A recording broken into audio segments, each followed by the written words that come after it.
hari Minggu, waktunya nyantai, rebahan, males-malasan sambil nonton drakor. Siapa sih ini pagi-pagi udah spam-spam aja?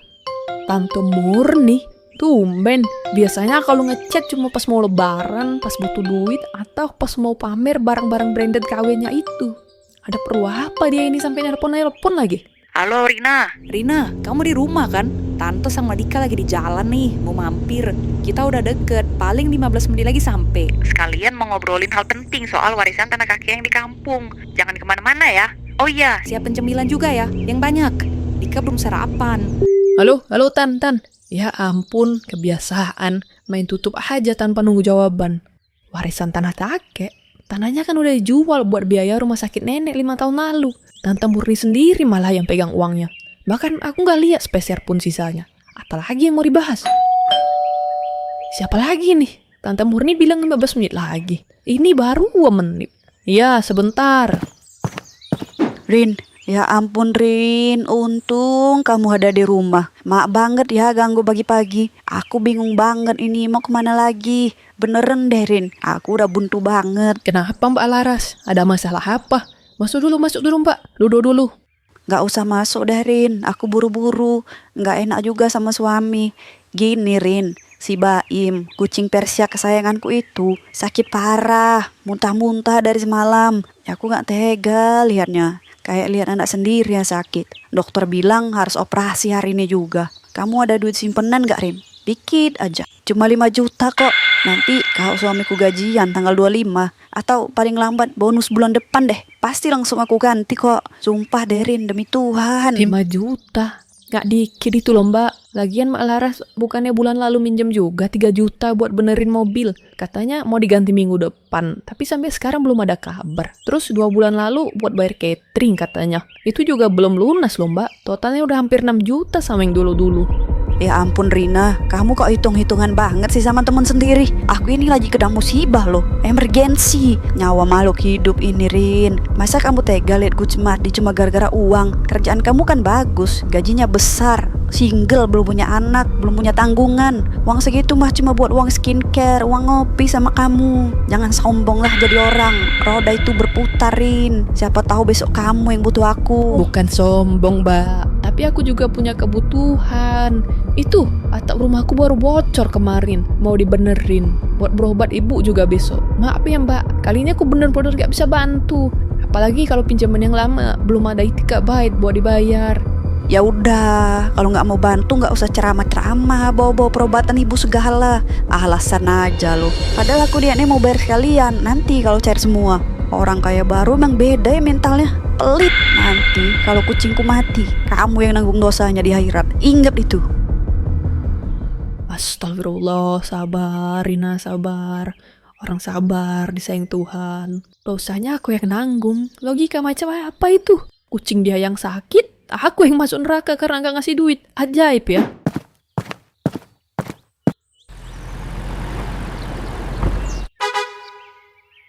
Waduh, baru juga kelar satu masalah. Udah datang lagi masalah selanjutnya. Tamat sudah hari Minggu santaiku. Assalamualaikum. Ya ampun Rin, panas banget sih rumah kamu. Nyalain AC dong yang kenceng. Kayak sauna aja. Hemat sih hemat, tapi jangan nyiksa tamu dong. Dika, lu besok jangan diulang lagi ya. Kasihan anak tante kepanasan.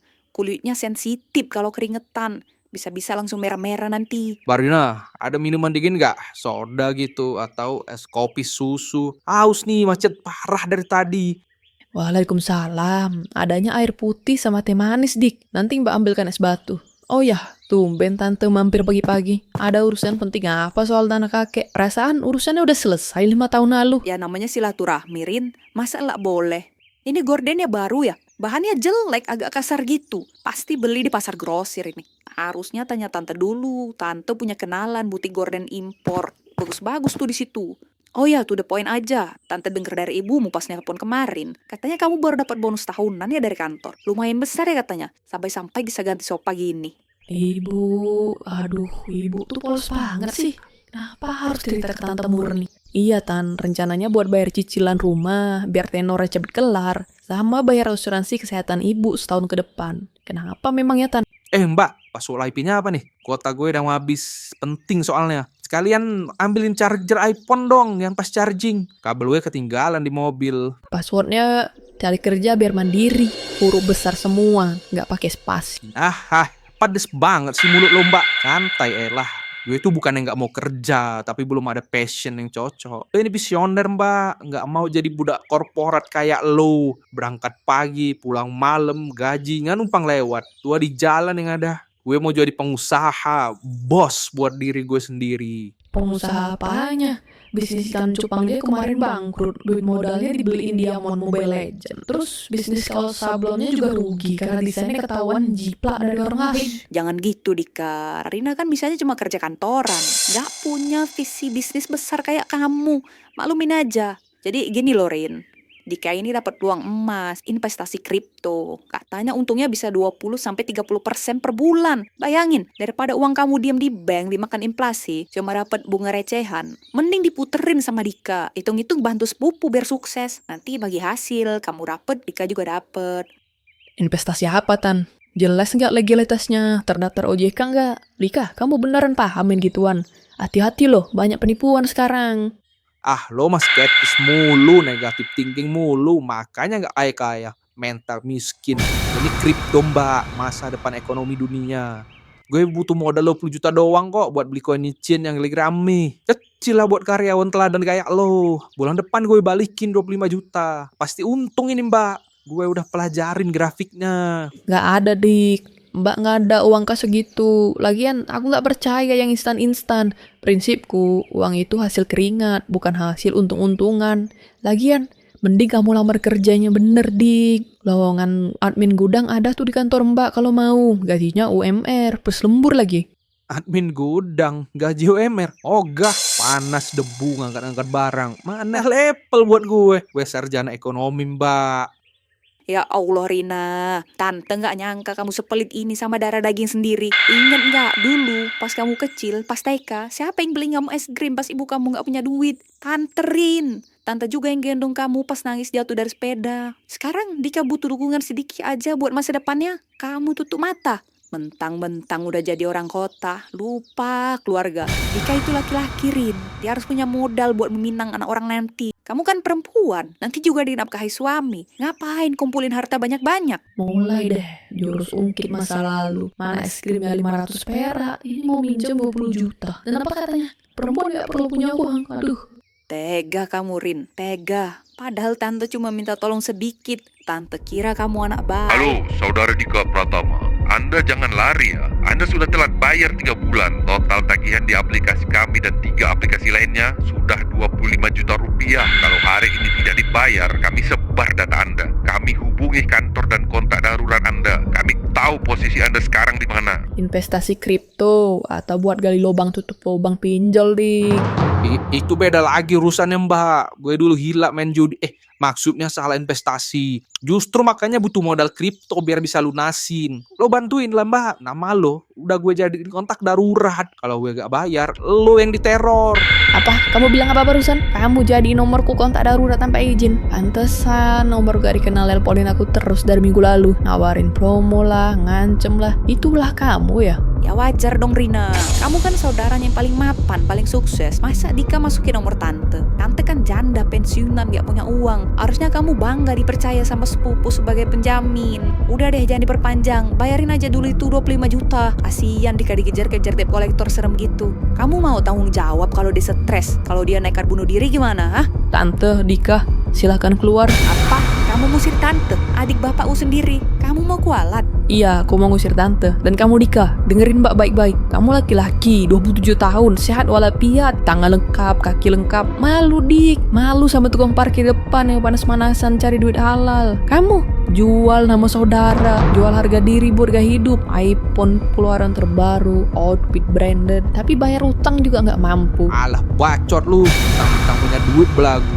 Awas lu ya, gue viralin lu pelit sama keluarga. Viralin aja silahkan. Bukan karena aku punya duit, tapi karena aku punya harga diri. Tante bilang aku pelit. Tante lupa ya, uang sekolah Dika waktu SMA aku yang bayar. Biaya rumah sakit tante tahun lalu ibu yang bayar pakai uang belanja yang aku kasih. Kurang baik apa kami Tan? Udah, tolong keluar sekarang dari rumah kami, atau saya panggil satpam komplek buat usir kalian.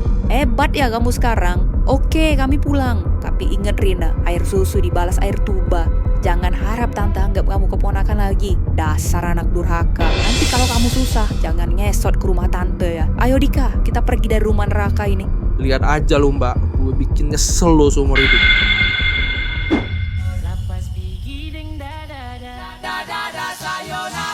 Lisa Blackpink dodol keripik.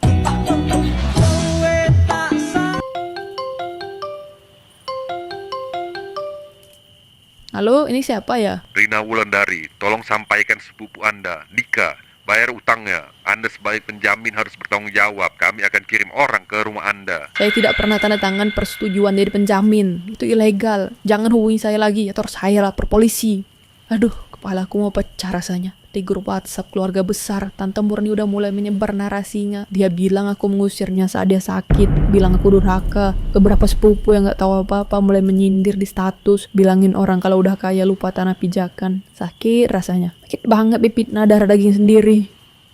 Duh, sabar ya. Ibu tahu rasanya. Jangan dibalas dengan marah. Biar Allah yang atur. Besok minggu depan datang ke arisan keluarga di rumah Pak De Broto ya. Kita luruskan baik-baik. Ibu akan temani kamu. Semua keluarga besar lagi kumpul. Biasanya aku suka banget suasana ini. Tapi hari ini beda karena fitnah dan hasutan Tante Murni. Orang-orang pada ngelirik-lirik sinis gitu aku. Semoga aja deh gak ada apa-apa. Bapak-bapak, ibu-ibu, mas, mbak semuanya, maaf ganggu makannya. Mumpung kumpul semua di sini. Murni mau bicara sedikit. Ini berat bagi Murni. Tapi ini soal amanah almarhumah ibu yang harus diluruskan. Ada apa Mur? Kok serius amat? Jangan ribut-ribut lagi makan. Sebenarnya Murni malu ngomongin ini, tapi Murni nggak tahan dijolimi terus. Kalian tahu kan, tanah di kampung itu dijual buat biaya nenek sakit. Nah, Murni baru tahu setelah ditelusuri Dika. Ternyata sisa uang penjualannya itu masih ada 50 juta. Dan selama ini uang itu dipegang dan disembunyikan sama Rina. Astagfirullah Tante. Tante ngomong apa sih? Kan Tante yang pegang uangnya dari awal sampai akhir. Aku gak pernah pegang sepeser pun loh. Jangan ngelak kamu Rin. Tante diam selama ini karena Tante sayang sama kamu. Tante jaga nama baik ibumu. Tapi kemarin pas Tante ke rumahmu, niatnya baik-baik mau tanyain soal ini. Tapi kamu malah ngusir Tante. Kamu maki-maki Tante, kamu hina Dika miskin. Padahal kamu poya-poya, renovasi rumah, beli sofa mahal, pakai uang warisan nenek kan? Ini buktinya Wak De. Dika nemu buku catatan keuangan nenek disembunyikan Rina. Dika nggak sengaja lihat di laci meja Rina waktu numpang ke toilet minggu lalu. Di sini jelas tertulis transfer sisa tanah ke Rina 15 Agustus 2020. Ada tanda tangan Rina juga. Lihat nih. Rina, ini benar. Ini tulisan tanganmu. Tanggalnya 2020 loh. Ada tangannya mirip. Pak De, itu palsu. Demi Allah, Rina gak pernah terima uang itu. Itu pasti tulisan Dika yang direkayasa. Astagfirullah Rina, Bude gak nyangka. Penampilan polos, rajin sholat, ternyata maling hak saudara. Pantesan karirmu cepet naik. Ternyata pakai uang haram ya. Iya, mobilnya juga baru kan. Pantesan. Kita mah apa tuh, motor di bak kredit. Ya Allah, sakitnya Timur nih mbak. Tega kamu Rin, fitnah sepupu sendiri. Kembalikan Rin, itu hak Pak Ade, hak Bude, hak Tante. Kasihan Dika masa depannya hancur gara-gara haknya kamu ambil. Cukup, diam semuanya. Kalian mau bukti? Oke, kita main buka-bukaan data. Pak De, tolong lihat kertas itu baik-baik. Tanggal berapa ditulis di situ? 15 Agustus 2020. 15 Agustus 2020. Ada yang ingat Rina di mana waktu itu? Rina lagi KKN di desa terpencil di Kalimantan, Pak De. Di hutan. Nggak ada sinyal, nggak ada bank, nggak ada ATM. Rina baru pulang ke Jawa bulan September. Waktu itu kan Pak De yang jemput. Gimana caranya Rina tanda tangan terima uang di Jakarta kalau Rina ada di Kalimantan? Dan satu lagi, Dika bilang dia nemu buku itu di laci meja Rina minggu lalu saat numpang ke toilet. Dek, minggu lalu kamu cuma duduk di ruang tamu, makan keripik lalu marah-marah diusir. Kamu nggak pernah izin ke toilet. Di ruang tamu saya ada CCTV loh Pak De. CCTV yang merekam suara dan gambar. Mau saya putar rekamannya sekarang di TV besar itu? Di situ bakal kelihatan jelas kalian minta uang buat kripto, bukan bahas tanah. Gak usah diputar. Kamu pasti rekayasa. Itu video editan pakai AI kan? Kenapa? Panik, Tan. Takut ketahuan belangnya. Dan soal uang tanah 50 juta itu, Pak De inget nggak bulan Oktober 2020, 2 bulan setelah tanahnya laku, Tante Murni tiba-tiba beli mobil Brio merah kan, cash kan. Padahal waktu itu Om baru meninggal dan nggak ninggalin pensiunan besar. Tante juga nggak kerja. Uangnya dari mana, Tan? Jatuh dari langit? Iya juga ya, Murni kan beli mobil waktu itu, katanya dapat arisan. Tapi masa arisannya 50 juta? Murni, jawab jujur. Uang mobil itu dari mana? Dulu kamu bilangnya itu uang asuransi almarhum suamimu. Tapi asuransi itu baru cair tahun depannya kan? Itu hasil tabungan Murni lah. Murni kan hemat. Kalian jangan nuduh sembarangan ya. Hei, buka! Keluar saudara Dika Pratama. Kami tahu Anda di dalam. Mobil Brio merah B1234C ada di depan. Jangan sembunyi, bayar utang Anda sekarang juga.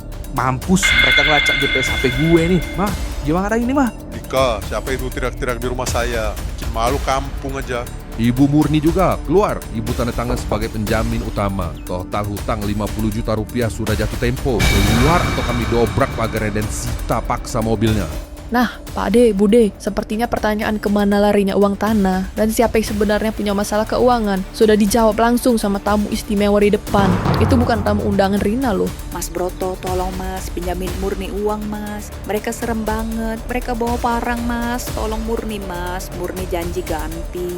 Enggak, malu-malu keluarga aja kamu. Kamu pernah Rina maling. Ternyata kamu yang rampok. Urus sendiri masalahmu. Jangan bawa-bawa keluarga besar. Saya nggak mau ikut campur urusan rentenir.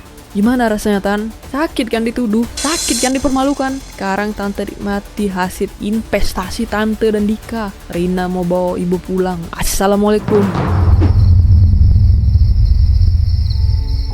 Sudah 1 minggu berlalu, Tante Murni dan Dika. Kabarnya mobil merah kebanggaan mereka disita paksa hari itu juga. Mereka harus menjual perhiasan dan sisa aset untuk melunasi utang yang berbunga gila-gilaan. Sekarang mereka jarang muncul di acara keluarga. Malu, atau mungkin takut ditagih utang lagi. Apakah aku puas? Jujur iya. Ada rasa lega yang luar biasa. Tapi lebih dari itu, aku belajar menetapkan batasan. Buat para penonton sekalian yang mungkin punya Tante Murni, Dika, atau Mbak Laras di kehidupan kalian, dengerin baik-baik. Menjadi baik itu wajib, tapi menjadi naif itu pilihan. Jangan biarkan kebaikanmu jadi senjata mereka untuk membunuhmu pelan-pelan. Dan yang paling penting, berani berkata tidak. Sekarang baru tenang deh nonton drakor.